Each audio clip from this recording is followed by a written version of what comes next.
Asterix and the Great Divide. Our story begins over 2,000 years ago, in 50 BC, at the time of the Roman Empire. Under their famous leader, Julius Caesar, the Romans had occupied all Gaul, the country we now know as France. All Gaul? Well, not quite. Out in Armorica, now called Brittany, one small village of indomitable Gauls still held out against the invaders.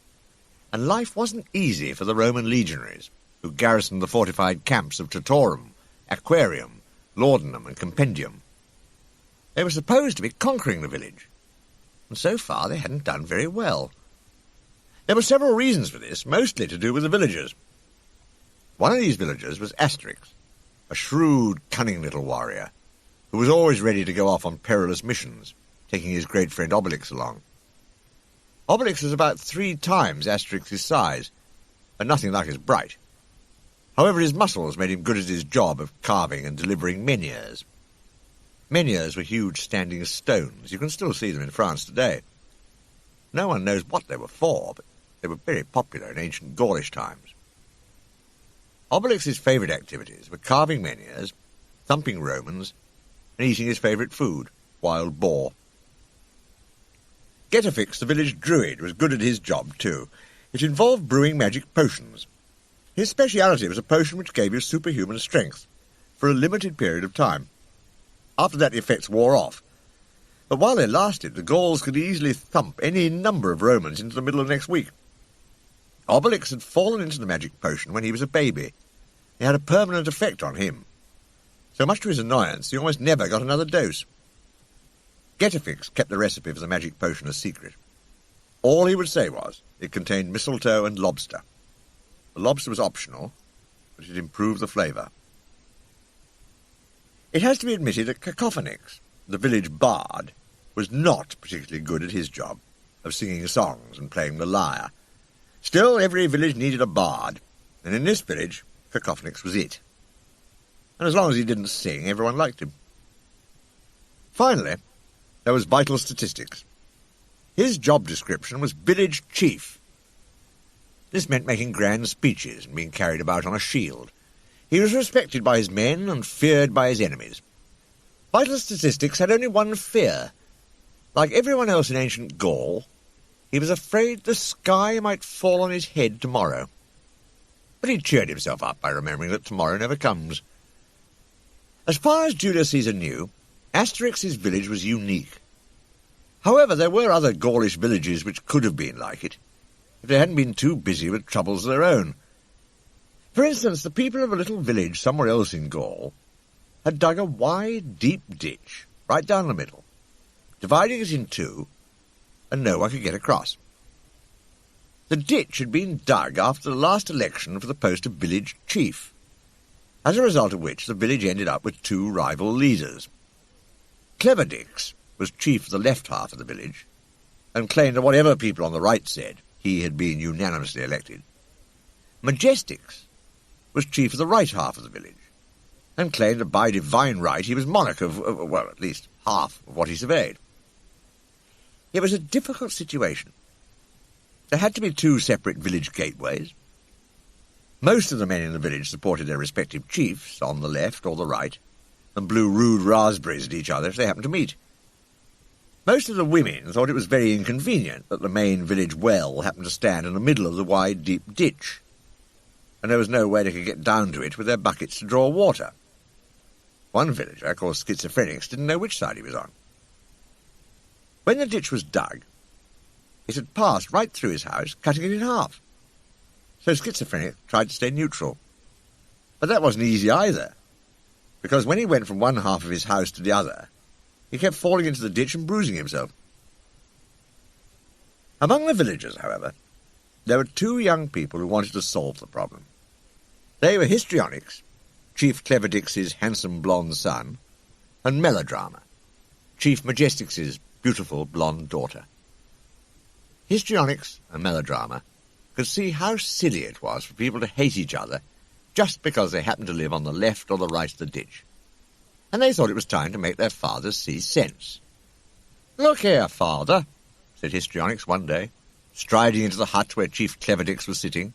looking very grand in his horned helmet. "Look here, father, this can't go on. The ditch dividing us is a disgrace to the village." "Well, it's not my fault, is it?" said Cleverdix. "That traitor Majestix sank so low as to bribe some of the voters in the election.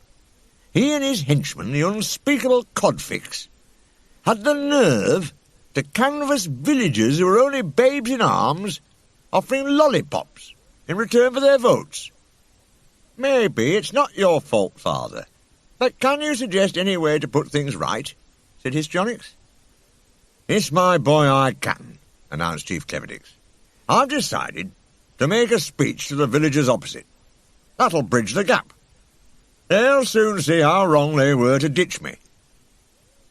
Meanwhile, Chief Majestix was sitting in his own hut, looking very grand in his winged helmet, with his adviser Codfix beside him. Codfix was not an attractive character. He had a face like a fish, and a nasty pale complexion.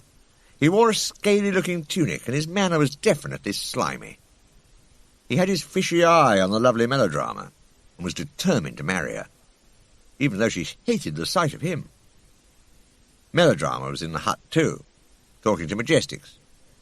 "Dear father," she said, "do you remember how happy the village was when we only had one chief, Chief Altruistix?" "I certainly do," said Chief Majestix. "Altruistix took after his cousin Alcaponix. The old so-and-so made off with all the village's taxes. It's no use going on at me, Melodrama. This is all that fool Cleverdix's fault. He stole votes, which were mine by right. He even promised to bring down inflation, and those idiots fell for it. That's when the balloon went up." Codfix thought he saw a chance to impress Melodrama. "It's true," he said. "We need one man to lead the village. You must let them know over on the left that you're the rightful chief." Said Majestix thoughtfully. "Codfix, your advice isn't always cod's wallop. Here's how I'll address them." Soon afterwards, the rival chieftains were confronting each other across the big ditch, standing on ceremonial shields held up by their shield-bearers. Their supporters surrounded them. Cleverdix spoke first. "Brothers, we are hovering on the brink of village disaster, but the party of the left offers full employment, maximum productive potential for all workers." Here he felt his shield wobble a bit as the shield-bearers tottered under his weight. "Shield-bearers included," he added. "Don't you listen to Majestix. He'd pluck the very horns from your helmets. Workers of the village, unite! Cross the great divide!" But at this point, he was silenced by several squashy tomatoes, accurately aimed at his face, by the supporters of Majestix on the far side of the ditch. Now it was Majestix's turn to speak. "Popular opinion has replied in the only fitting way to the lying insinuations of that double-dealing Cleverdix," he announced. He meant the tomatoes, of course. "With his brinkmanship, he'd happily sacrifice the good of the village to the interests of Rome, spouting hot air on behalf of the Roman Geezer." He meant Julius Caesar, of course. "Friends, Gauls, countrymen, let us throw in our lot together," he continued. But he got no further, because several people on the other side of the ditch were throwing their own lot of squashy tomatoes his way. The infuriated rival chiefs wiped tomato off their faces and shook their fists at each other. "Very well, let's fight it out, you rotten lot," yelled Cleverdix. "We'll see who's left in command." "By all means," Majestix yelled back. "We'll see you do a right-about turn." And still on their shields, they led the way out of the two village gateways to meet in the meadow beyond, followed by their supporters blowing very rude raspberries at each other. "Come on, lads," Cleverdix urged his men. "I'm relying on you to show them the party of the left is in the right of it."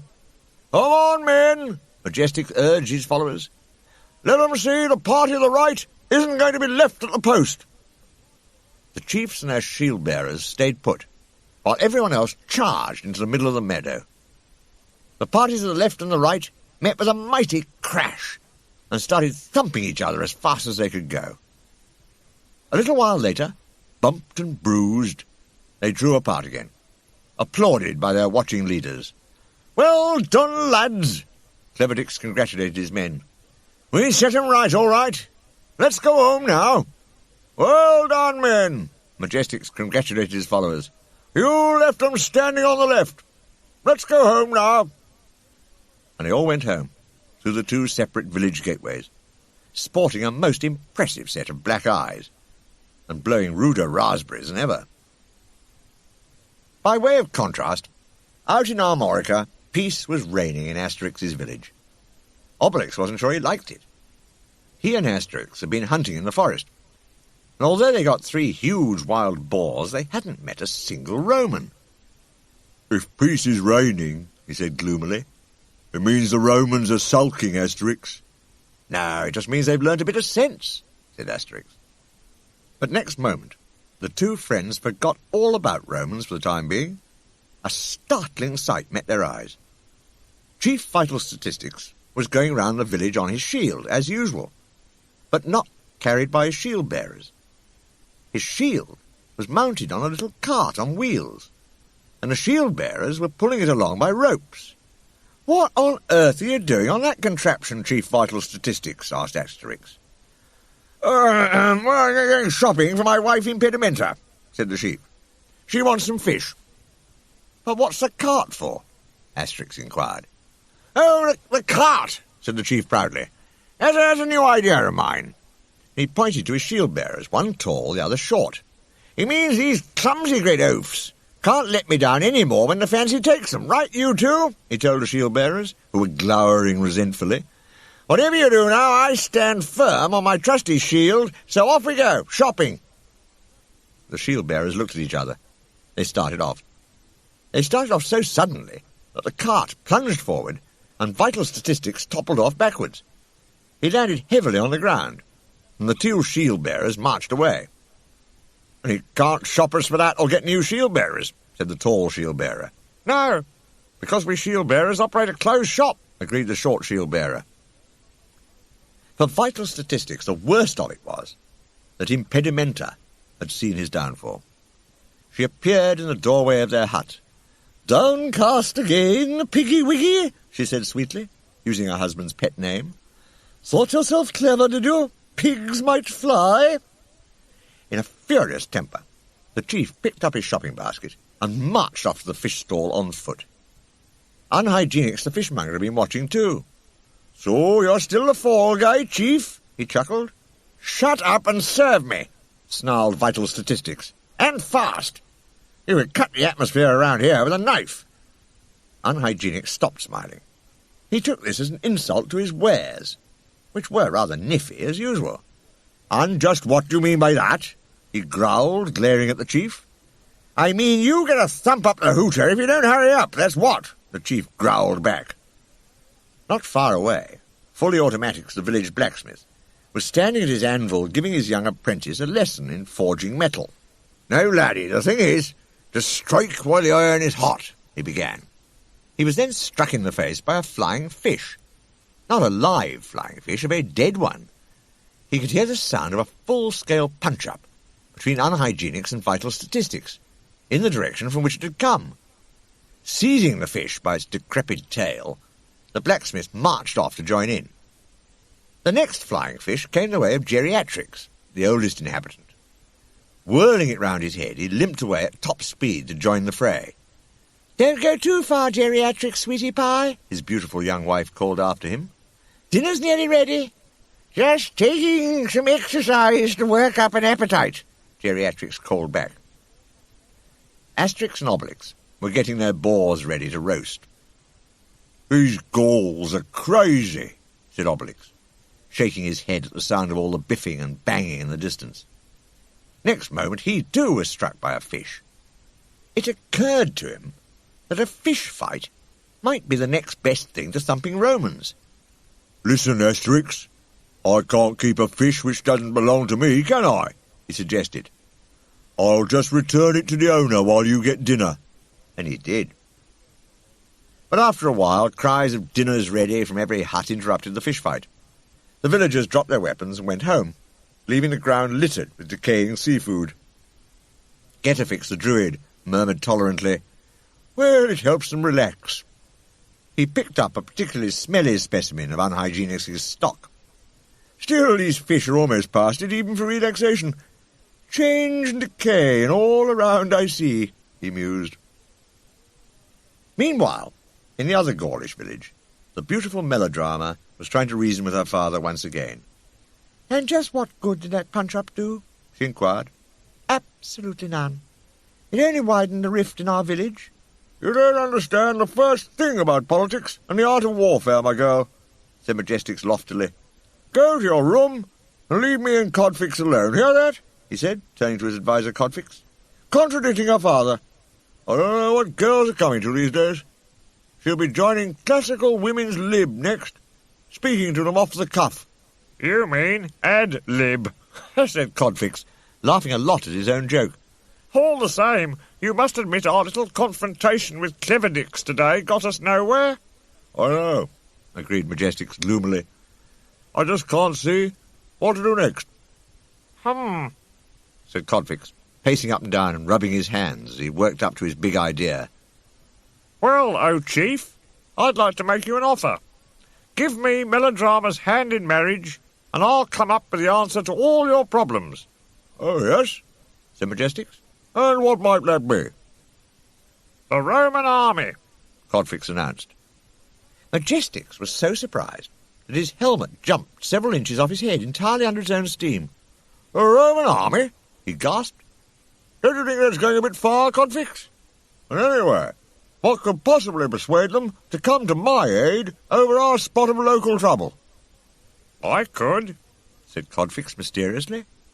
"I can bring influence to bear on the garrison of the nearest fortified camp. Leave it all to me. You'll soon be chief of the whole village." "I'm still not keen on having foreigners mixed up in our affairs," said Majestix. "Especially Romans. Pax Romana or no Pax Romana, they're our enemies." The Pax Romana, or Roman peace, was the state of peace which existed between different nationalities within the Roman Empire. Well, at least it was supposed to exist. "Have no fear," Codfix soothed him, looking slimier than ever. "As soon as the trouble's cleared up, they'll go peacefully back to their own camp." Majestix thought about it. "It's a deal, Codfix," he said. "I put myself in your hands. But you don't marry Melodrama until I'm the only village chief. Chief of the left, as well as the right." Codfix shook hands with him. "Consider yourself chief, Dad," he said perkily. "and consider me Mr. Right." That was not what Melodrama considered him. She had been listening in on his whole conversation through the floor of her room upstairs, even though her old nurse Angelica told her severely, "A well-brought-up girl does not listen through floorboards." "Maybe not, but a girl with any sense does," said Melodrama briskly. "Now then, Angelica, I want you to go and see Histrionix and tell him there's something serious afoot. Ask him to meet me on my balcony tonight, and hurry." And that night, as a full moon rose in the dark sky, the handsome Histrionix climbed a rope ladder up to the balcony of the lovely Melodrama's room. Neither of the lovers spotted a fishy little figure who didn't fit into this romantic scene, lurking in the darkness below. "Listen, Histrionix," said Melodrama urgently. "Codfix is going to ask the Romans to help make my father chief of the whole village. And in return, my father has promised Codfix my hand in marriage." "How dare he?" cried Histrionix indignantly. "But I'm from the opposite camp, Melodrama," he added, slightly puzzled. "I'm from the left. Why are you telling me all this?" "Because you're the only person with any sense in this crazy village, and I don't want to marry Codfix," said Melodrama. Gazing into his eyes, she sighed. "Oh, Histrionix, Histrionix, wherefore art thou, Histrionix?" And the pair exchanged a long, passionate kiss. Ah. All this was too much for Codfix, eavesdropping down below. He was furiously jealous. Shouting, "Raise the alarm!" he jerked the rope ladder so that Histrionix fell off backwards and toppled to the ground. Or would have toppled to the ground if Codfix hadn't been in the way. "Are you hurt, Histrionix?" called Melodrama anxiously from above. "No, I'm all right," Histrionix called back, adding grimly as he sniffed the aroma that always clung to Codfix, "I fancy a passing shoal of fish broke my fall." and he took hold of the rope ladder and swung himself across the great divide, just like Tarzan. Codfix lost no time in rousing Chief Majestix to tell him what he'd overheard. The chief went straight to Melodrama's room to bawl her out. "My own daughter, in league with the enemy," he bellowed. "Treachery under my own roof." Melodrama could give as good as she got. "And my own father isn't ashamed to ask the Romans for help in fighting our own friends and relations," she retorted. "Shut up, you ungrateful child," shouted Majestix. "I'm going to lock you in your room, and you don't come out until the day you marry Codfix." "That will be never," Melodrama defied him. Codfix, who was no fool, saw that this was getting him nowhere. "Oh, don't let's rush things, Majestix," he said. "Time and patience will achieve more than rage and violence ever could." He stopped for a moment to admire his own cleverness. Then he hopefully produced a bunch of flowers from behind his back. He'd chosen it specially for the vase that stood near Melodrama's window. "Oh, lovely Melodrama, please accept these flowers," he said. With one movement, the furious Melodrama snatched up the vase, swung round, and brought it down on his head, snapping, "What makes you think you're such a smash hit with me?" What with Histrionix landing on him, and Melodrama breaking pottery over his head, Codfix decided to retire hurt for the time being, but he hadn't by any means given up. Meanwhile, over on the other side of the Great Divide, Histrionix was rousing his father, Cleverdix. "Father, wake up!" he said, shining a blazing torch in the chief's eyes. Huh? What is it?" grunted Chief Cleverdix. Histrionix told him. "Majestix and his henchman Codfix are planning to ask the Romans to help them conquer the whole village." Cleverdix was wide awake by now. "Oh, are they, though?" he said grimly. "Right, son, I want you to go in search of my old comrade-in-arms, Vital Statistics. He and I fought together at the siege of Gergovia, where we Gauls foiled the Romans. He's chief of an Armorican village a few days' journey from here, and thanks to the magic potion brewed by his druid Getafix, he's kept the might of Caesar's legions at bay. Tell him the whole story, and say I need his help." A little later, Histrionix was galloping off into the night, inspired to succeed in his mission by the thought of the lovely Melodrama. If only they could bring the village together again, he could marry her. He arrived at the Gaulish village a few days later. It looked wonderfully calm, as smoke rose lazily from its rooftops in the sunlight.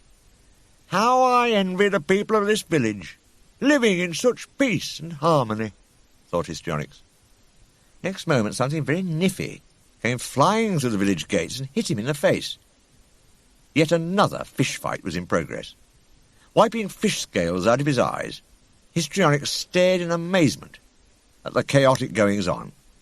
"You stupid, ignorant lot!" Unhygienix the fishmonger was yelling. "Well, I'm not selling any more of my fish to people who don't appreciate its true worth." "Glad to hear it," Fully Automatix the blacksmith yelled back. "People who appreciate its true worth will make it into glue. Then it won't smell so bad." Getafix and Asterix were standing by watching. Getafix raised an eyebrow. "If this carries on much longer, they'll be discovering nuclear fission," he remarked mildly. At that moment, he and Asterix heard a polite cough behind them. They turned to see a handsome, blonde, Gaulish warrior leading a white horse. "Excuse me, can you tell me where to find Vital Statistics, chief of this village?"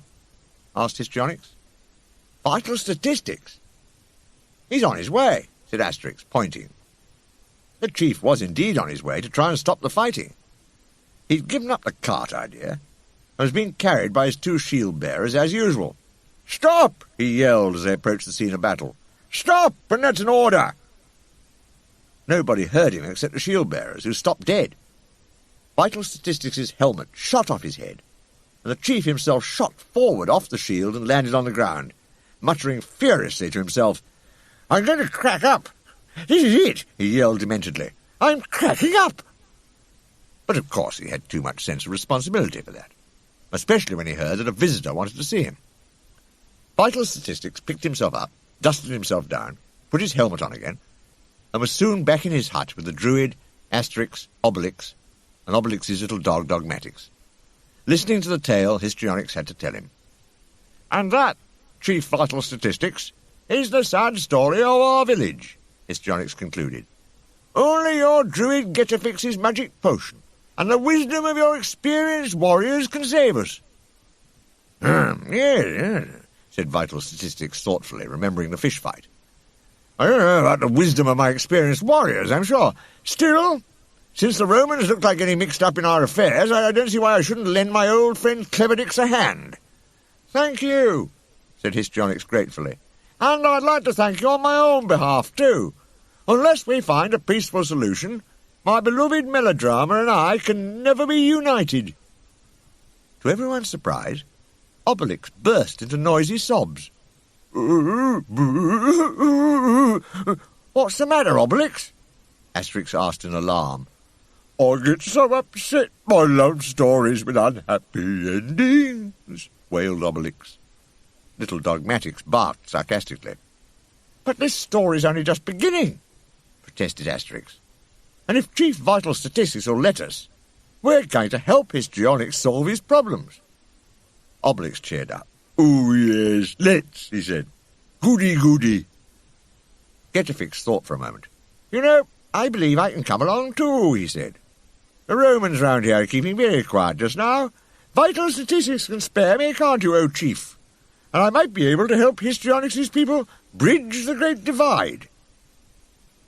So a little later, a small but imposing procession set off from the Gaulish village. Histrionix was leading his white horse, Getafix was riding it, Asterix and Obelix were walking along beside him, and Dogmatix followed him. Obelix was carrying the druid's cauldron. All the villagers gathered outside the gates to wave goodbye, while Fully Automatic stuck close to Codfix the bard, in case he tried to sing a farewell ode. But if he did, our friends were soon mercifully out of earshot. Meanwhile, if all was not well in the divided Gaulish village, all was not well in the fortified Roman camp which stood near it either. The men of its garrison were thoroughly discontented. Back at the recruitment office, one man grumbled, they told us we get beautiful slave girls in the countries we conquered. Not a Gaulish slave girl in sight, and here I am personally sweeping out the camp. Back in Rome, grumbled another man, up to the elbows in a tub full of soapsuds. Back in Rome, Caesar said he counted on us to clean up the barbarians. What a washout. Loot, they said, muttered yet another legionary, as he sat peeling vegetables for the whole garrison. Talk about a carrot for the donkey. Splosh went another carrot into the cauldron. It's a man's life in the army, they said, remarked a stout legionary who was also peeling vegetables. All right, we know, said his thin friend, pegging out uniforms on the line. Swap your 2 sentry duties for 1 laundry fatigue, said a legionary, staggering out of the camp with a basket of washing as he passed the sentry. Sentries only had to stand about. Nothing doing, said the sentry. Anyway, you already owe me 3 cookhouse fatigues and 2 latrine fatigues. Discontent was not confined to the common soldiers. In spite of his beefy build, the camp commander, Centurion Umbrageus Cumulonimbus, was feeling fatigued too. He reclined in his tent, which no one had cleaned for days, and looked around him in disgust as he complained to his second-in-command.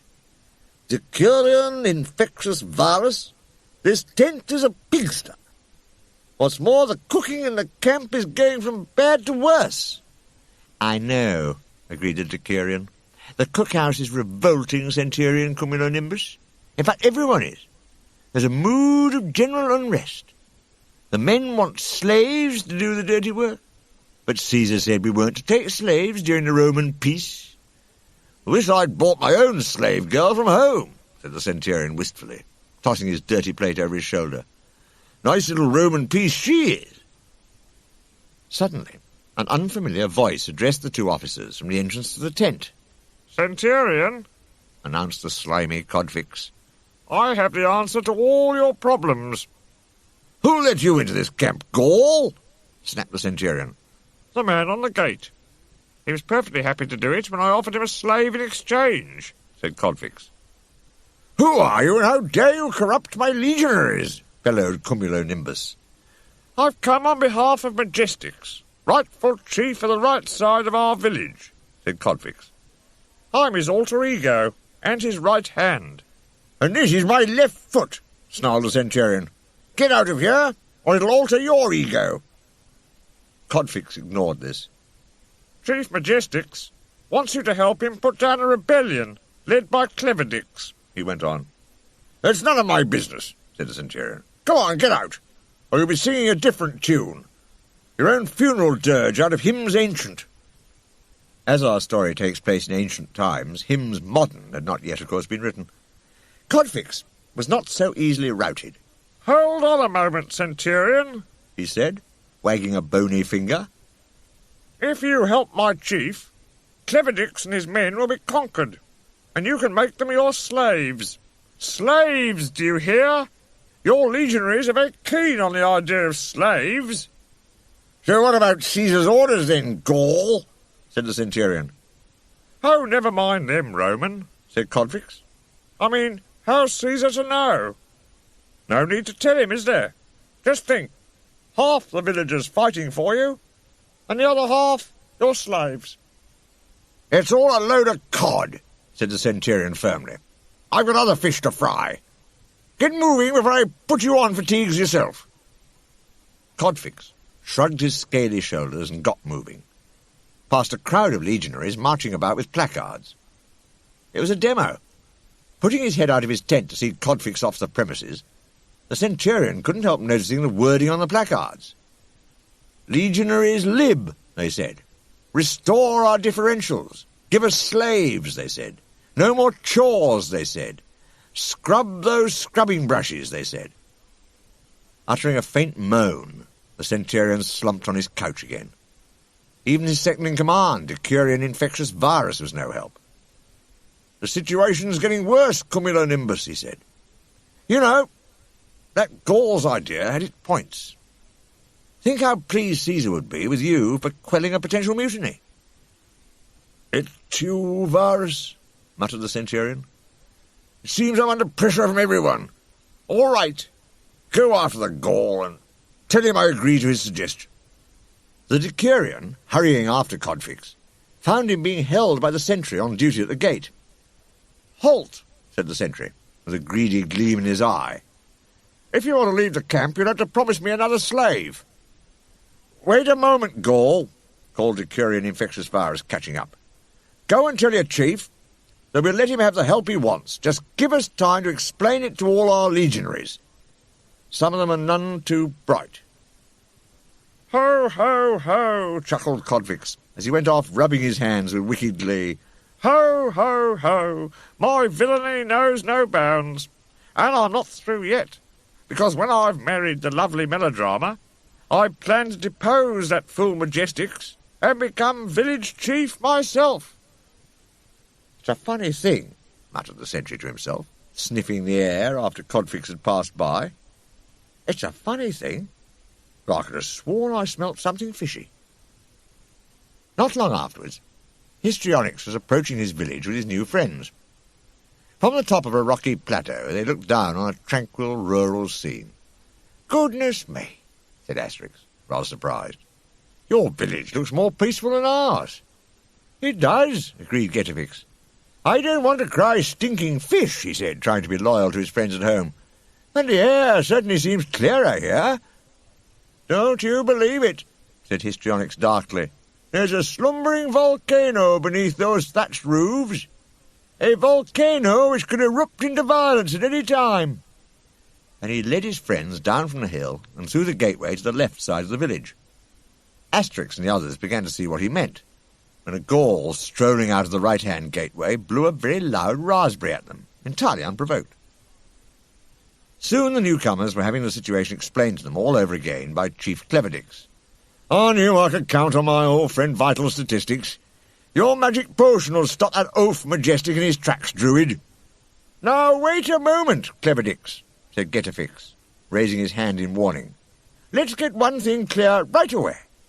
I hand out magic potion only for Gauls to fight Romans, never ever using quarrels between Gauls fighting other Gauls. That's not right. But what can we do if Majestix and his warriors fight side by side with the Romans? Asked Cleverdix, spreading his hands in a helpless gesture. Things haven't reached that point yet, Asterix told him briskly. So while we're waiting for the Romans to come, "The Romans are coming! The Romans are coming!" shouted voices outside. Over on the other side of the village, Codfix burst into Chief Majestix's hut. "The Romans are advancing towards the village," he cried happily. A broad smile, fishier than ever, spread over his face. "So you can get Melodrama's diary ready for me, Majestix."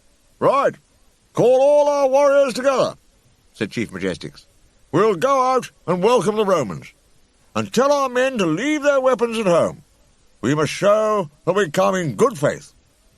The Romans were certainly coming, but they had quite different ideas about what they were coming for. Centurion Cumulonimbus and his decurion led a body of legionaries happily looking forward to getting Gaulish slaves to do the dirty work around the camp. "Off to the slave market," said the thin legionary. "I'm slavering with anticipation," he said, laughing at his own joke. "Yeah, no more fatigues for us," agreed his stout friend. "And by the way, I'm handing you back those 3 sentry duties you swapped me for 1 cookhouse for tea."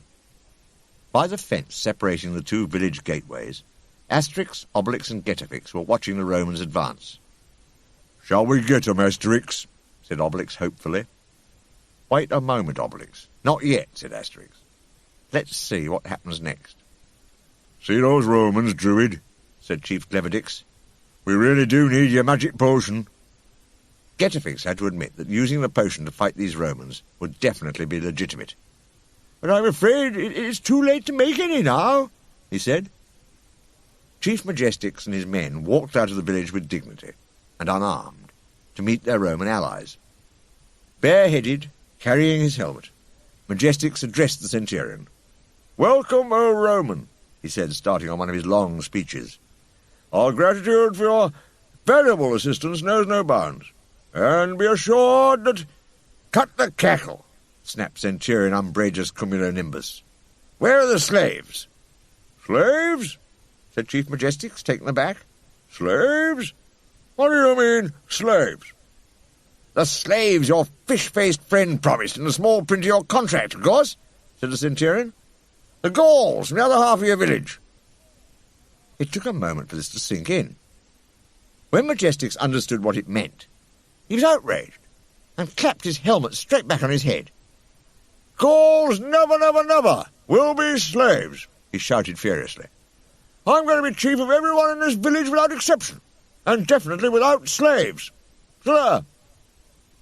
The centurion was furious too. It looked as if he'd brought his men on a wild goose chase, or at least a wild Gaul chase. Then he had a bright idea. "You don't go calling out the Roman army for nothing," he told Majestix. "Men, grab hold of this lot," he told his legionaries. "They can be our slaves themselves." Majestix reached for his sword, but of course he'd left it behind. He and his supporters from the right of the village were marched away by the Romans, while the slimy Codfix watched in hiding near the village fence. His plan seemed to have failed.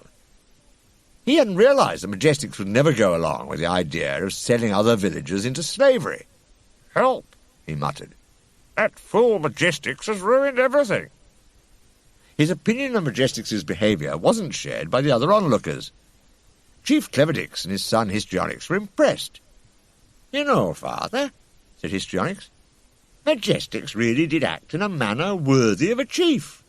"All things considered, I must admit he carried her off in style," said Chief Cleverdix generously. Obelix could hardly wait to get after the Romans. He hadn't thumped a Roman for ages. "We'll get 'em this time, Asterix. Let's go," he said, preparing to jump the fence. But Getafix stopped him. "No, Obelix," he said, putting out a warning hand. "It could put Majestix and his warriors in danger. We must comfort Melodrama and decide what to do." After seeing her father and his men marched off as prisoners of the Romans, Melodrama was very upset. The sight of her tears made Obelix cry too, much to the disgust of dogmatics. But Melodrama was a young woman of spirit, and soon began to think of a rescue attempt, "We must do something, Histrionix," she told her lover. "Don't worry, Melodrama," said Histrionix. "If my father agrees, we'll organise a campaign against the Romans to free our fellow villagers." "I certainly agree," said Chief Cleverdix. "Majestix may be my opponent, but I don't want him using his self-sacrifice to score off me in an election campaign." Asterix had been pacing up and down the chief's hut, thinking hard. "Wait a moment," he said. "I've got a better idea. The Romans of these parts have never met Getafix, Obelix and me. Why don't we go to their camp on our own? If it's slaves they want, we'll apply for the job, and set their prisoners free." "An excellent idea, Asterix," agreed Getafix. Obelix was delighted. "Ooh, yeah," he said. "Goody, goody, goody. A chance to sample the local Romans at last. Thumping Romans is like having dinner. It's nice to eat out for a change." Little did the Romans know what was in store for them as they marched their Gaulish prisoners into camp. Chief Majestix was still standing up to the Roman commander. "We will never be your slaves, Romans," he said defiantly. "We'll see about that," said Centurion Umbrageus Cumulonimbus. "Know what the penalties are for a slave's revolt? You'd better think again, unless you want to make the Lions and the Circus Maximus at Rome a good square meal. And while the prisoners are thinking," he added, turning to his men, "chain 'em all up well." The legionaries hurried to obey. They were delighted at the prospect of having slaves to do their dirty work. They could stop all that complicated swapping of duties to avoid the least popular fatigues. "Hey, listen," said the stout legionary to his friend. "Can I have those 3 sentry duties back? The ones you swapped for my cookhouse fatigue?" "Prices have risen," said his thin friend smugly. "It'll be 4 sentry duties now." Meanwhile, Asterix, Obelix and Getafix were saying goodbye to Histrionix and Melodrama. Obelix was carrying the Druid's cauldron, brought all the way from their home village in Armorica. Melodrama waved her hanky and wished the 3 friends good luck. "Don't worry, Melodrama," Asterix told her. "Thanks to Getafix's know-how, Obelix's vast strength, Dogmatix's nose, and my own cunning, we'll soon have your father home." Dogmatix's nose set to work at once. He kept stopping, turning round and sniffing. He was sure he'd picked up the scent of something. It was a fishy kind of scent, too. It belonged to the slimy Codfix, who'd been eavesdropping on all the Gauls' plans. Funny how sure of themselves Cleverdix's allies seem, he thought. I'll follow them at a safe distance and see what happens. On the way to the Roman camp, Asterix explained their plans. "Sure you get the idea, Obelix. We're humble slaves, and we want to serve the Romans, so no thumping 'em just yet." Soon the 3 Gauls and Dogmatix reached the Roman camp. A sentry at the gateway marched out onto the drawbridge in front of the camp fence and pointed his spear at them. "Halt!" he ordered. "Who goes there? What do you want?" "We're Gaulish slaves," said Asterix briskly, "and we want to serve the Roman army." The sentry stopped pointing his spear and smiled. "Gaulish slaves, eh? Well, that's a bit of luck," he said. "We've just had some brand-new slaves delivered, but they won't serve yet. You 2 smaller ones go right on in," he added, taking hold of Obelix's muscular arm. "And I'll keep this fat slave for myself." It was the wrong thing to say.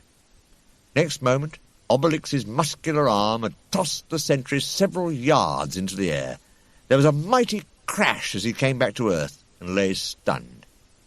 "I may be a slave, but I am not fat," Obelix announced, his pigtails bristling with fury. Asterix wasn't pleased. "So just how do you expect them to take us seriously now, Obelix?" he said crossly, pointing to the sentry his friend had demolished. "Wait a minute, Asterix, I think I can fix it," said Getafix, reaching into the useful pouch he carried slung around him. He produced a small green glass flask. "This flask contains an elixir of my own invention," he told the others.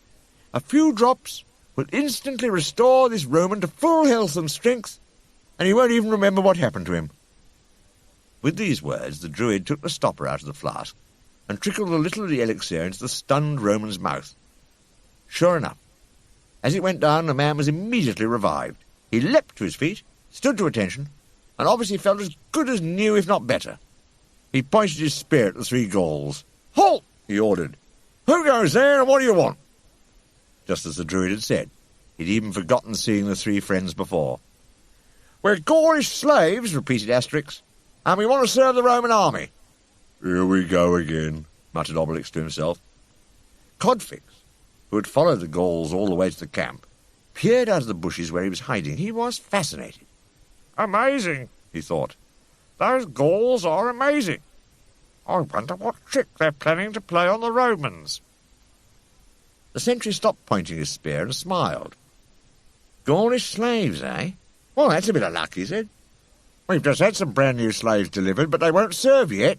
You two smaller ones go right on in," he added, taking hold of Obelix's muscular arm, "and I'll keep this fat slave." Obelix had narrowed his eyes to slits. He was looking very dangerous indeed. "No, don't!" shouted Asterix behind him. He hurried on through the camp gates, propelling his well-covered friend ahead of him. "So sorry," he called back to the sentry. "We're Class 1 slaves. We're not allowed to serve the rank and file." The sentry stood there looking puzzled. The more he thought about it, the odder it seemed. How did that small slave guess what I was going to say, he wondered. Codfix was wondering about quite a number of things, in particular the Druid's skills. Then, from his hiding place in the bushes, he spotted the green glass flask not far away.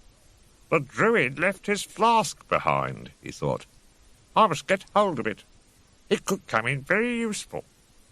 Codfix snatched up the flask of elixir and crept stealthily into the fortified Roman camp. So, now to observe the developments discreetly, he said to himself.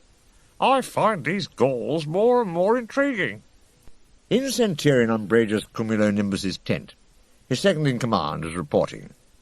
3 new Gauls just arrived, O Cumulonimbus, announced Decurion Infectious Virus. They say they want to be your slaves. Want to be my slaves, said the startled Centurion, pouring himself a goblet of wine. I shall never understand the Gauls. Well, let's take a look at them. He followed the Decurion out of the tent. Facing him, in descending order of size, were Obelix, Getafix, Asterix, and little Dogmatix. None of them looked particularly servile, but what the Druid said was such music to the Centurion's ears that he forgot to be wary. "Oh, Roman," announced Getafix, "my friends and I have come to place our culinary skills at your disposal. We're all top Gaulish chefs. Name your dish, and I can cook it to perfection. You just order the menu, and then see what happens." "The gods must have sent you, Gaul," said Centurion Umbrageus Cumulonimbus gratefully. "A spot of good cooking will certainly make a change from the usual mess here." "Oh, we can cook a good meal for all your men, Centurion," explained Asterix. "The feast of the century, as you might say." "For starters," said Getafix solemnly, "for starters, a fortifying soup. Then the meat course. I think a really nice cut. Say a chump chop stewed in its own juice, and I promise you won't make a hash of it. If you fancy poultry, we can certainly cook your goose for you. Game for anything, are you? Then why not grouse and quail? After that you'll get your desserts.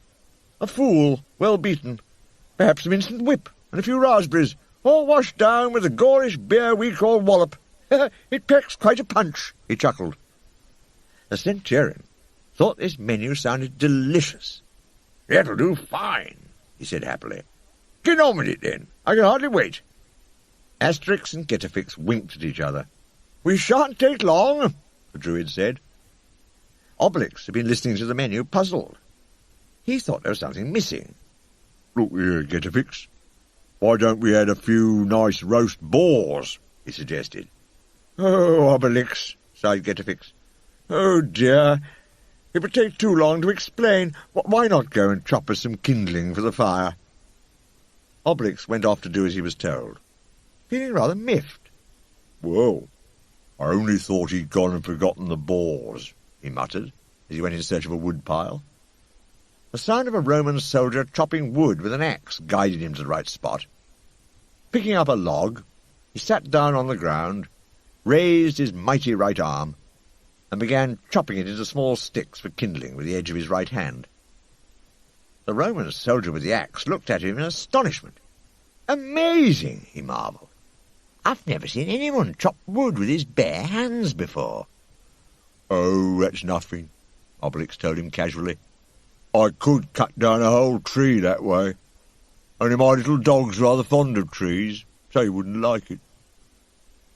Once Getafix had the firewood, he soon got his cauldron bubbling, while Asterix, Obelix, and the Romans looked on. "Ready in a moment," called the Druid. He stirred his cauldron. The bubbling contents seemed to be soup. They certainly smelt like soup. Soup with a touch of mistletoe and lobster flavouring. But to cure an infectious virus was beginning to get slightly suspicious. "Listen, Centurion," he told his commander in a low voice. "I'm a bit worried. A cousin of mine in the army, stationed in Armorica, told me about a druid there who has strange powers. I'm just wondering whether by any chance—" His voice tailed away as he nodded meaningfully in Getafix's direction. Folding his beefy arms, Centurion Umbrageous Cumulonimbus agreed. "You've got a point there, infectious virus," he told the Centurion. "We must be careful." However, Getafix had seen the two Roman officers conferring together. Dipping his ladle into the steaming cauldron, he offered it to the Centurion. "Would you like to taste this soup for seasoning, sir?" he asked, looking the picture of innocence. "Just a moment, Gaul," said Centurion Umbrageous Cumulonimbus sternly. "How do I know you're not trying to poison the whole garrison, so that you can free the prisoners? You don't outwit a Roman centurion so easily, you know. I don't live with my head in the clouds." "Of course not, Centurion Cumulonimbus," Getafix agreed. "I quite understand your feelings. I know you don't want to find yourself and your men in the soup. So we'll drink some ourselves, just to show you it's all right. And to prove it even more conclusively," added Asterix, "we'll give some to your prisoners too." Centurion Umbrageous Cumulonimbus thought about it. He couldn't see anything wrong with that. If there was poison in the soup, then the prisoners would keel over and die, and he and his men would know it wasn't safe to drink it. He stood and watched as Getafix gave Asterix a ladle of potion, and then took some himself. Obelix was opening his mouth hopefully. "No, Obelix, not you," said the Druid firmly. "Why not him?" asked Centurion Umbrageous Cumulonimbus. "Yeah, there you are. Why not me?" asked Obelix, crossing his arms. He thought Getafix would have to let him drink some potion this time, if he didn't want to give the game away. "Why not?" said Getafix. "Because he fell into the cauldron when he was a baby, and..." Then he had a brainwave. "And he has to stay on a strict diet for the good of his mental health. That's why not him," he yelled at the disappointed Obelix. To cure an infectious virus, had the Gaulish prisoners brought out to taste the soup. They were chained up in a long line, and each man's hands were chained together as well. Getafix held the ladle of potion to Chief Majestix's lips and spoke to him fast and softly as he drank it. There was quite a lot to explain, because of course Majestix and his men, being from the right-hand side of the divided village, hadn't met Asterix and his friends yet. "Don't worry," the Druid whispered. "We're here to rescue you.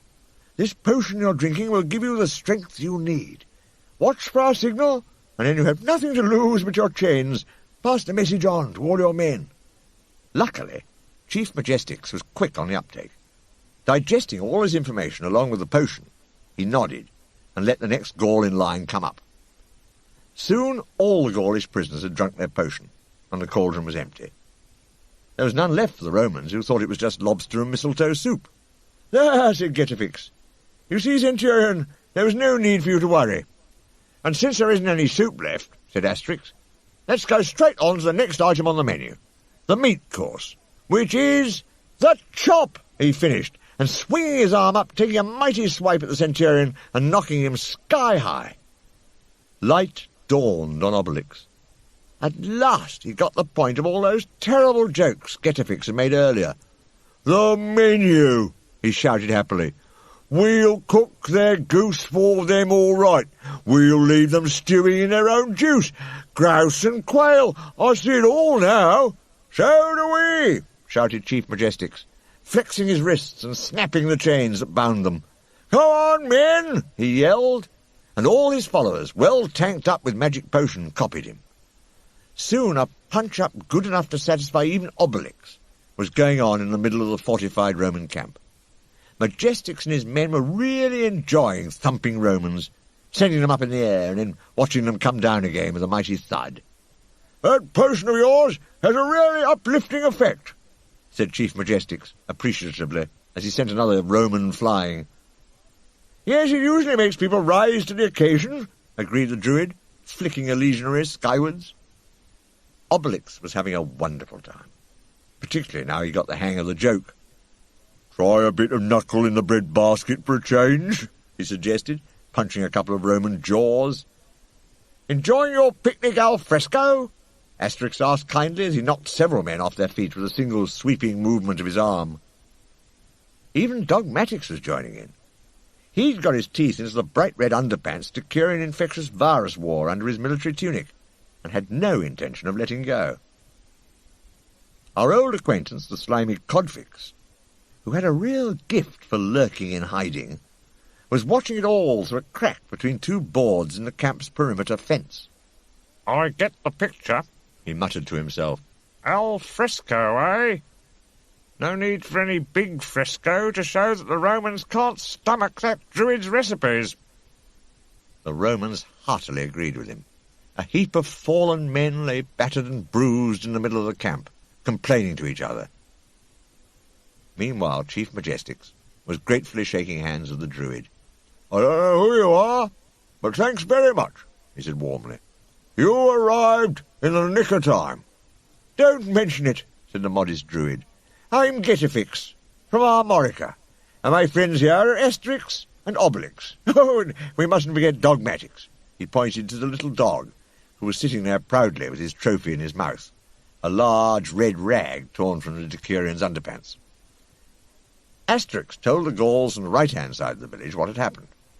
Cleverdix and his son Histrionix wanted to come and fight the Romans with their own warriors, but we thought our methods would be a bit more subtle. "Cleverdix?" said Majestix in surprise. "Oh, well, there's something to be said for the old rogue after all. Which is more than I can say for some people," he added thoughtfully. "I see who is behind all this now. Marry my daughter, I should never have trusted him an inch. Right, men," he said, turning to his followers, who were all of them feeling very much better for a dose of magic potion and a good punch-up with the Romans. "Come along," he told them. "Let's go back to the village, where I shall have something to say to that traitor, Codfix." "Oh, help," muttered Codfix to himself, hearing this through the gap in the fence. His pale face went a nastier colour than ever. "I think I'd better lie low for a while." Outside the fortified Roman camp, the stunned sentry was just coming round for the second time. He sat up and anxiously felt the big tender bump on top of his head. Then he saw Asterix, leading the whole party of Gauls out over the drawbridge. He slammed his helmet on, wincing, jumped to his feet, and pointed his spear at them. "Halt!" he shouted.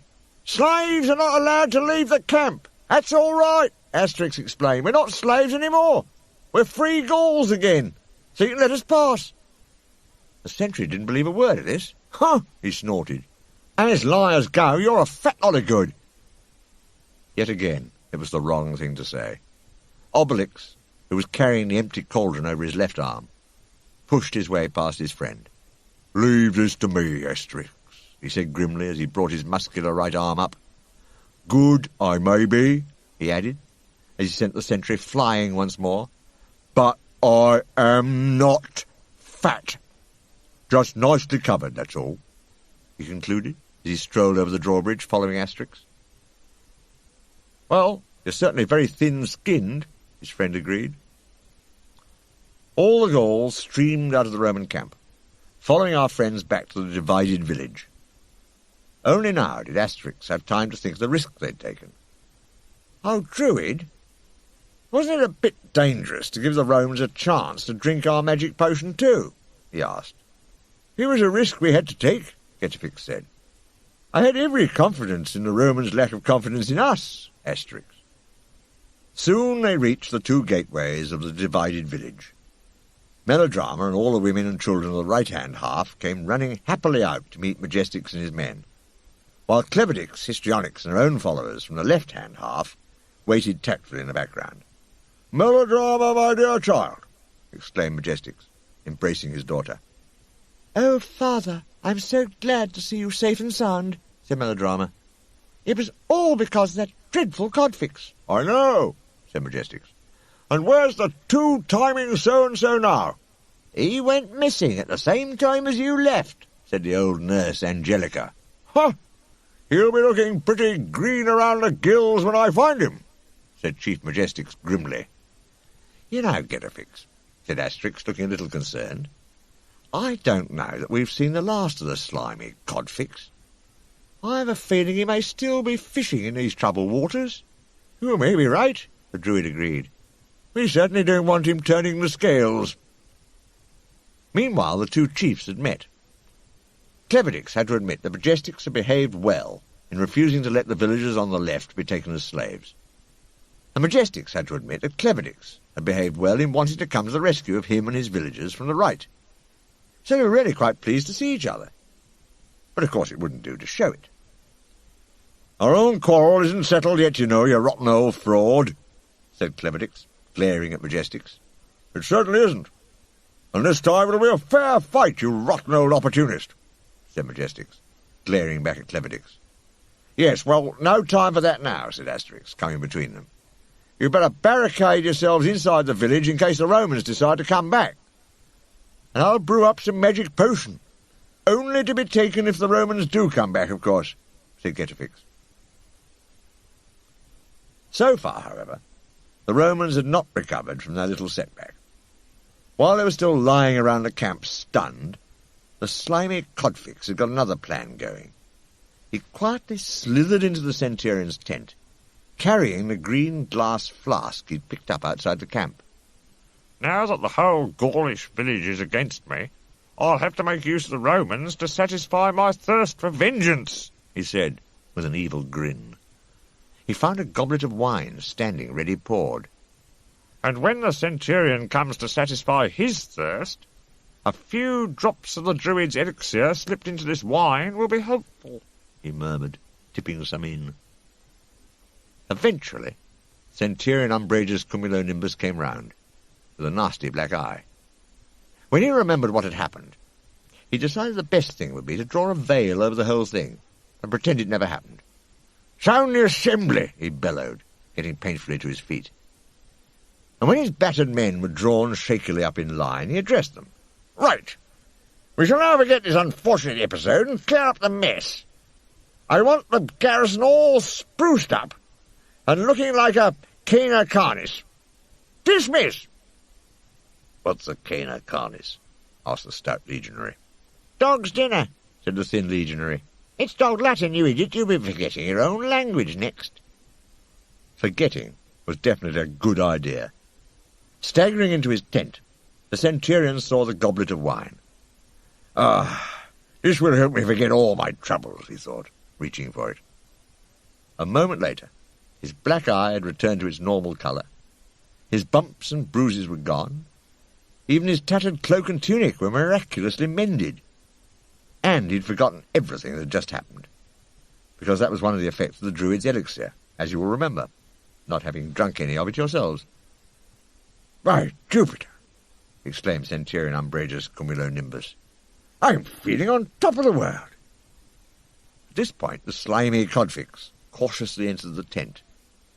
"And just who are you, Gaul?" asked the centurion. "Who let you into this camp?" "It's working. He doesn't recognize me," thought Codfix gleefully. "I've come with a warning for you, O Centurion," he said out loud. "The Gauls of the nearby village have broken the Pax Romana. They've bashed up your legionaries and ransacked your camp." "Impossible!" exclaimed the centurion. "Such a thing could never happen. Or are you giving me some inside dope?" he wondered, suddenly feeling doubtful. Next moment, the Curian infectious virus came into the tent. He had not had any elixir and looked as battered as ever.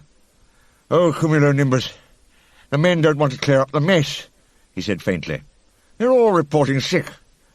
Putting his head out of his tent, Centurion Umbrageous Cumulonimbus, who of course remembered nothing of the punch-up with the Gauls, was astonished to see a queue of dilapidated legionaries waiting for medical attention outside the tent labelled sick bay.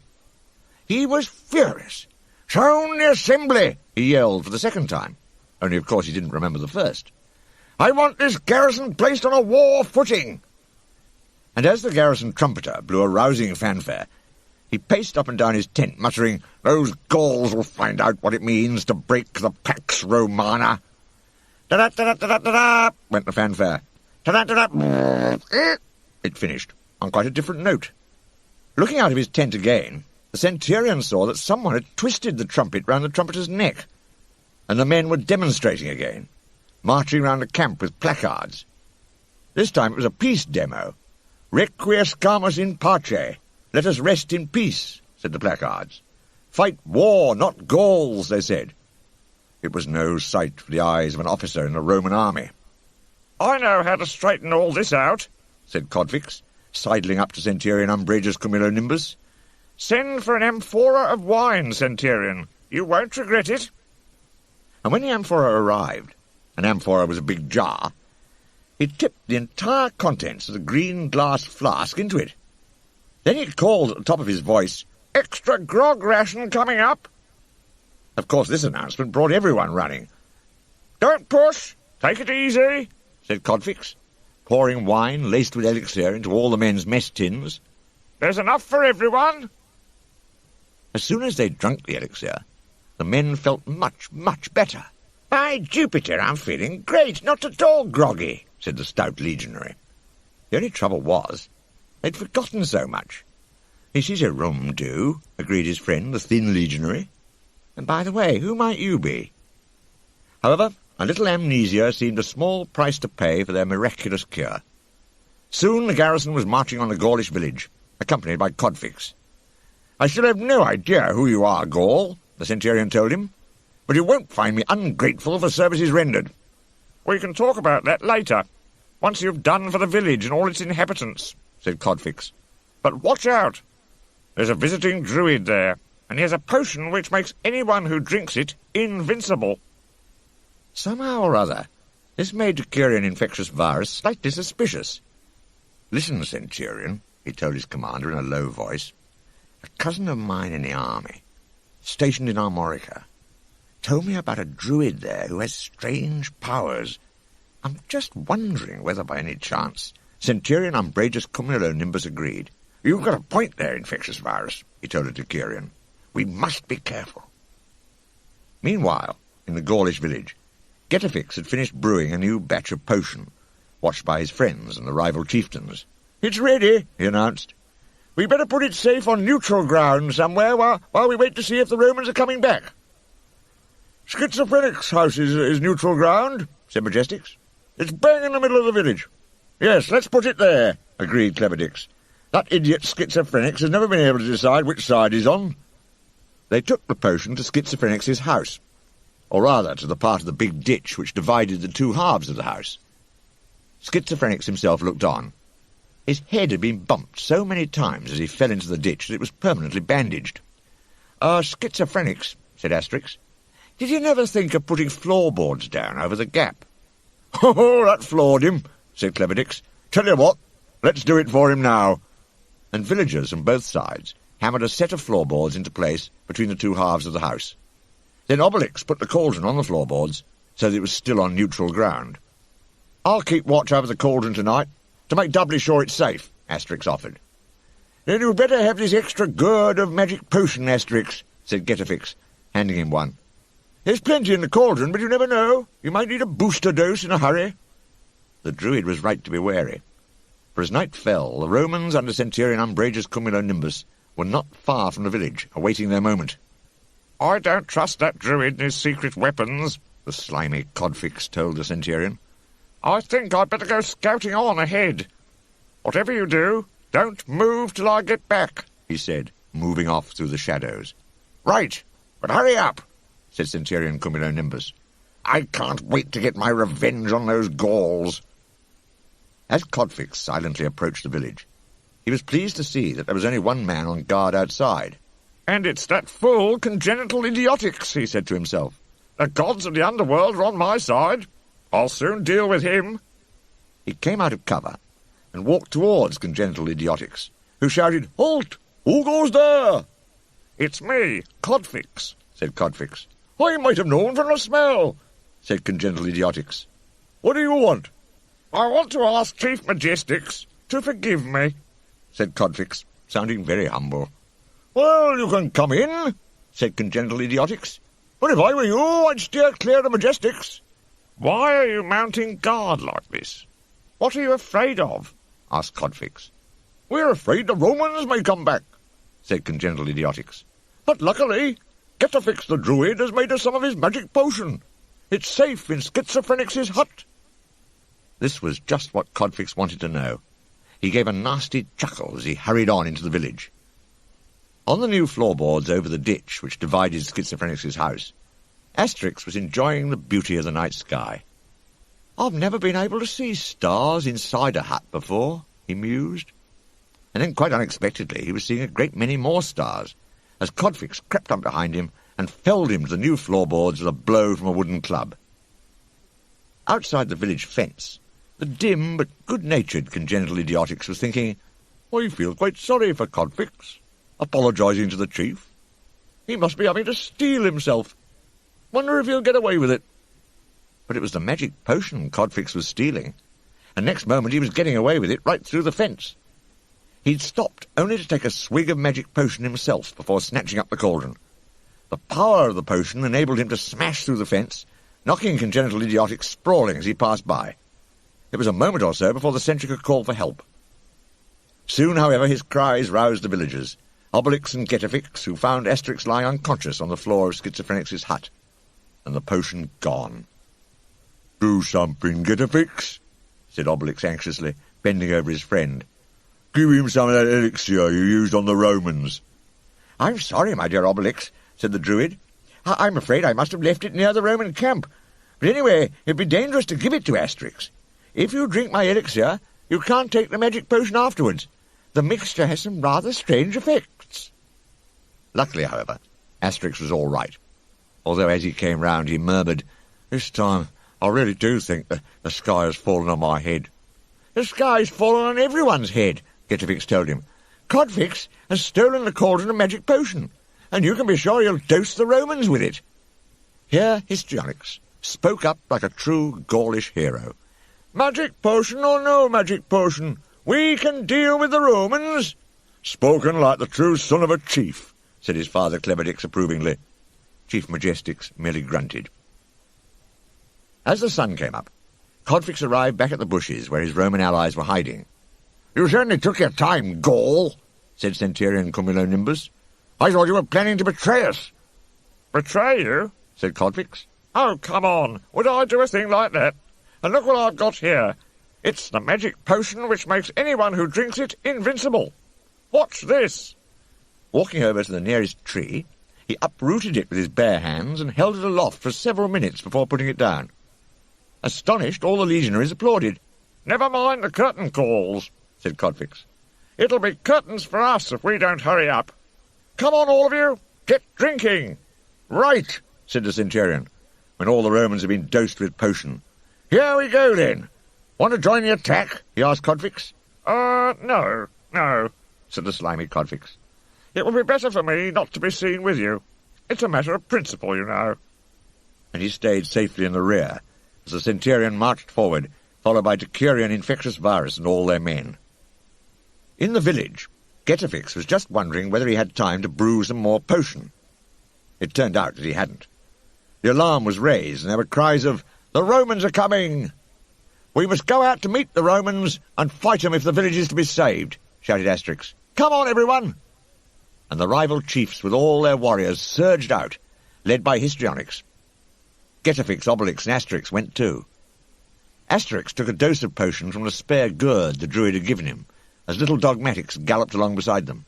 "I think we're in for some more fun, Asterix," said Obelix happily. "Don't forget the Romans have drunk magic potion, Obelix," said his friend. "That means we must handle them more carefully than usual." "Don't you worry," said Obelix.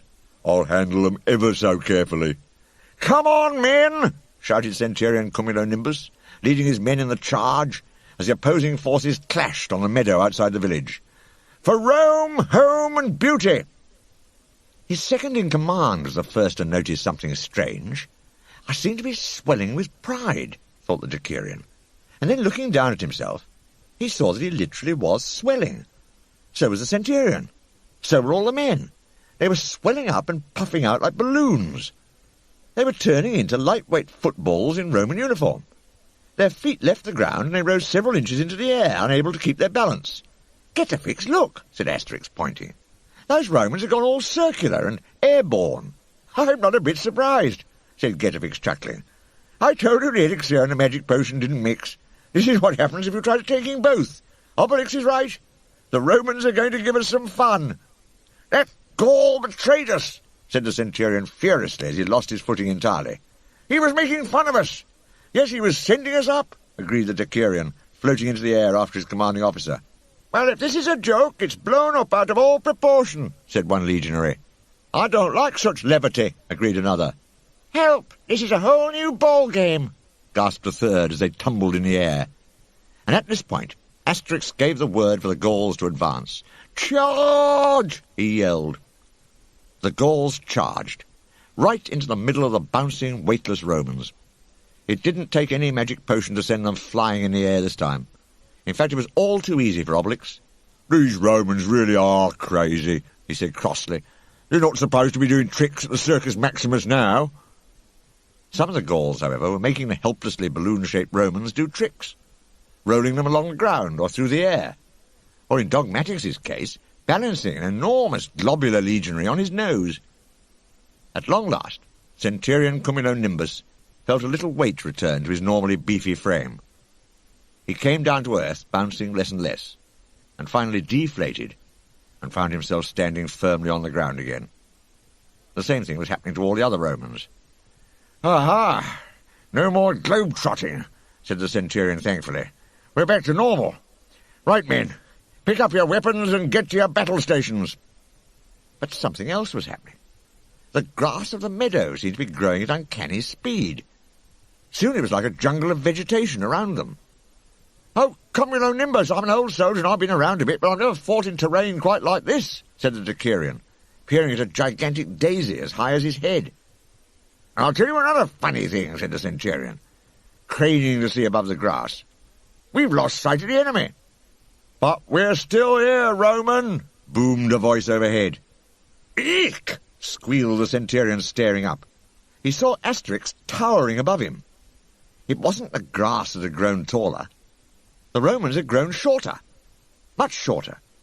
The mixture of potion and elixir had made them shrink to the size of tiny toys. "Giants! They're giants!" gasped the Romans, looking at the enormous Gauls. "No, we aren't," said Asterix, picking the minute Centurion up by his crimson cloak. "You're the ones who shrunk. I hope you'll know better in future than to take the magic potion without a druid's prescription." "Got an inferiority complex down there?" inquired Obelix, looming over the toy-sized Roman soldiers. "Maybe you'd better see a shrink." "Mercy!" wailed Centurion Umbrageous Cumulonimbus, kneeling on the palm of Asterix's hand. "Make this nightmare stop." "You'll soon be back to your normal size," Getafix told him. "But first you must swear to leave the village and its people in peace." "I swear," gasped the Centurion. "May I fade right away if I break my oath." Asterix dropped him on the grass. "Off you go, back to camp, then," he said.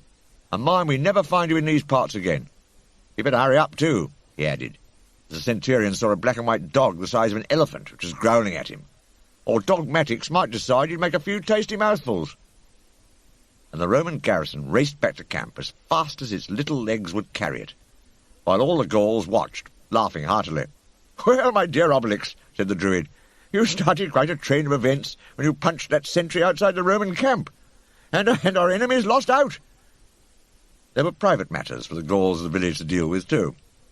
Histrionix thought this might be a good moment to approach Melodrama's father.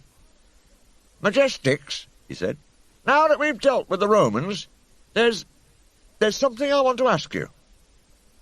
"Just a moment, my boy," said Majestix, guessing what was coming next. Don't forget that your father and I still have to settle our argument. And—" But he was interrupted. The old nurse Angelica came running up with a roll of parchment. "Majestics," she called out. "Help!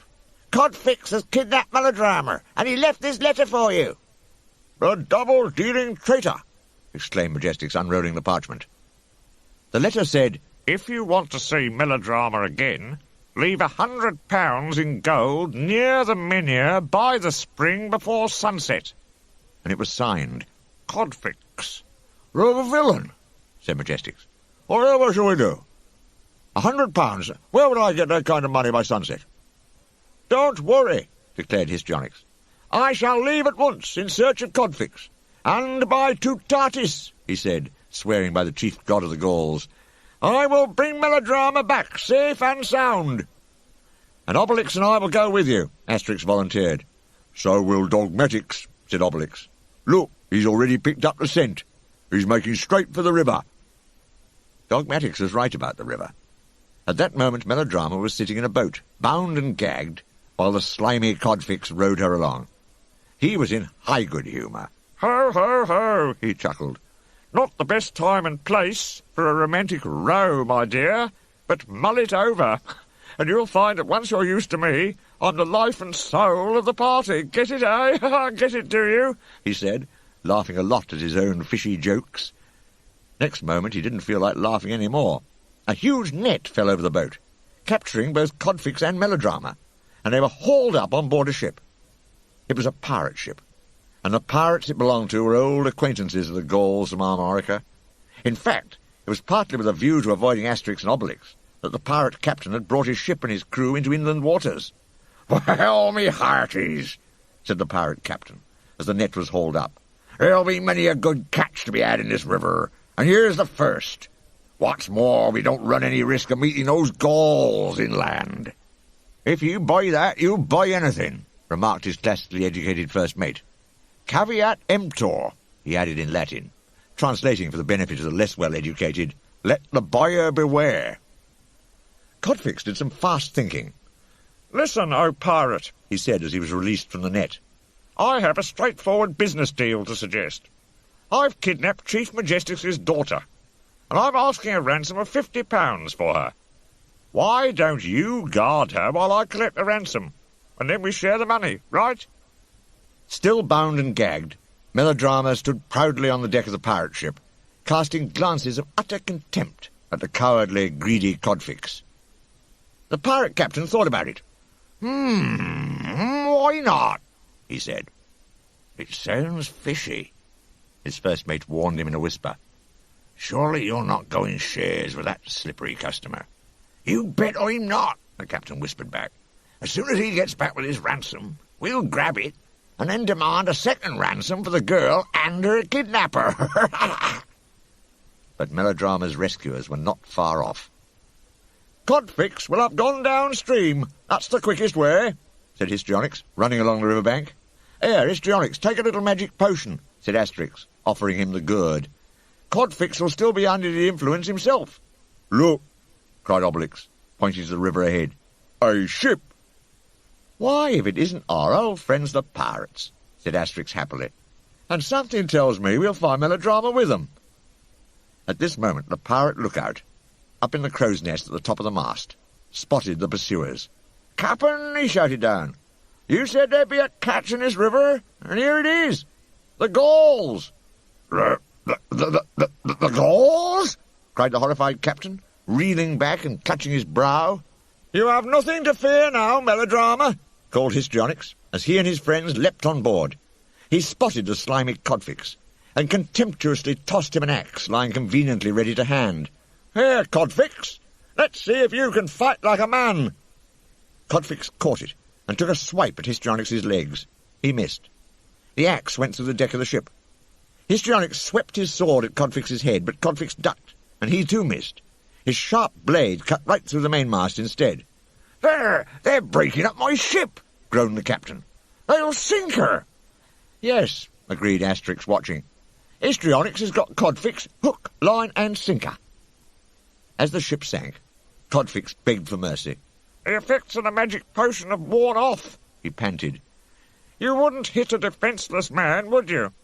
By way of answer, Histrionix threw a punch at him and knocked him flying. He zoomed through the air so fast, still giving off his fishy aroma, that all the passing birds took him for a flying fish. On and on he flew, until gravity began to bring him down over the fortified Roman camp.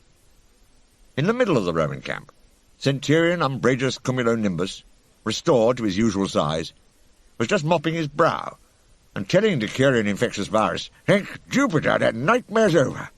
I never want to hear a word about Gauls or slaves again." There was a mighty crash.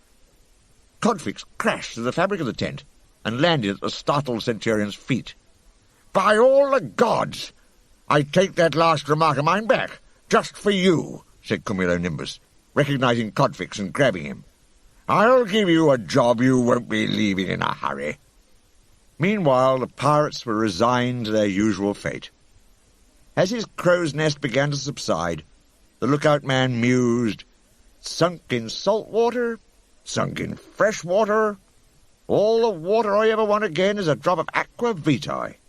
"You're getting the Latin lingo nicely," said the first mate helpfully, clinging to the broken mast. "Yes, it's terra firma for me now, too." "Come on," Asterix told his friends as Histrionix carried Melodrama ashore. "We must go and set Majestix's mind at rest." Poor Majestix was a very worried man. Even his rival Cleverdix was sorry for him.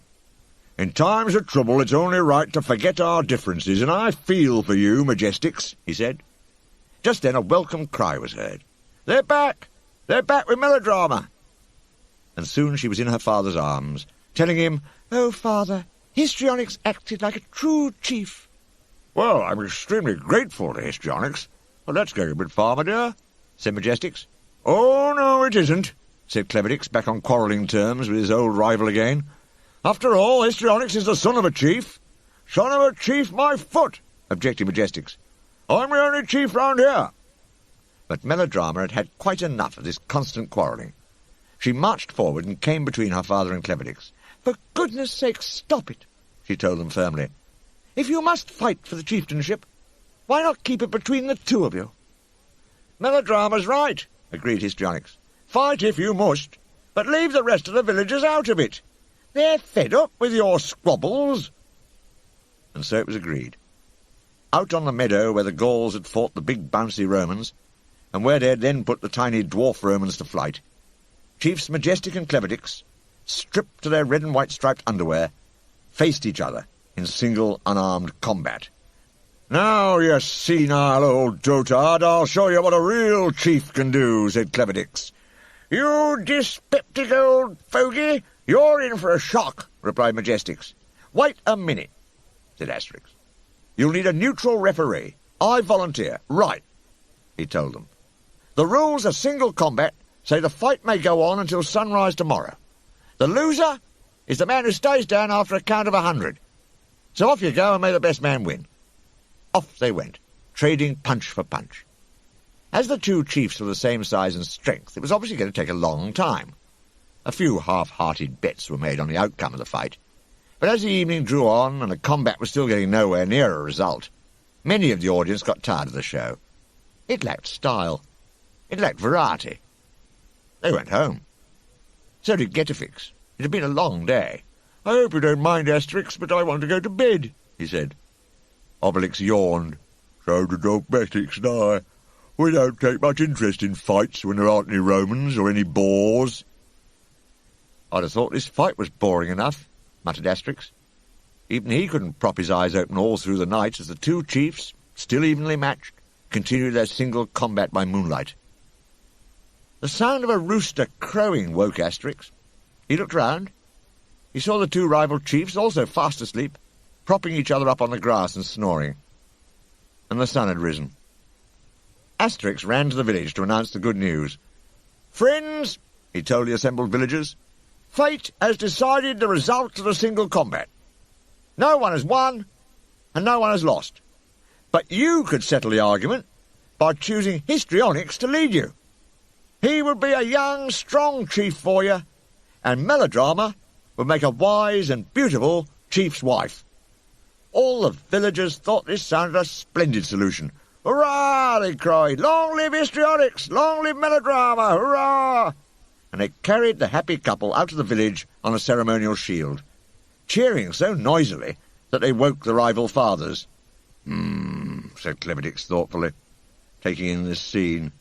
"You know, I rather think all we can do is get dressed again."